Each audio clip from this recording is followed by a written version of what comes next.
كم مرة جبت الطحينة واتبقى شوية التقال اللي من تحت دول ورميت البرطمان. تعالوا كده هنرجعها سايلة من تاني. هحط عليه شوية زيت كده صغيرين، يعني نقول مثلا اقل من ربع كوباية، عشان اللي احنا هنشتغل بيه لازم تكون دي لو فتحتها واسعة تمام، اما لو فتحتها ضيقة كده فهنضطر نقص الجزء ده. بعد كده هجيب يا اما الهاند بلندر يا اما دراع من المضرب الكهربائي ونيجي ندخلها بالشكل ده. بعد كده هنركب المضرب ونشغل بقى السرعه الهاديه علشان ما تبوظش الدنيا. بعد كده هنعلي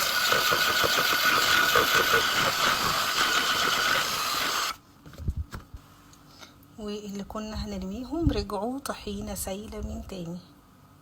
عايزه بقى تاخدي كل الحاجات اللي جوه. لو المضرب مش هيوصل للقاع هنبدأ بقى نقص دي شوية علشان الأجزاء برضو اللي جوه، طبعا دول اللي كانوا المضرب طايلهم، أما اللي جوه دول تقال جدا والمضرب ما كانش واصل. الزيت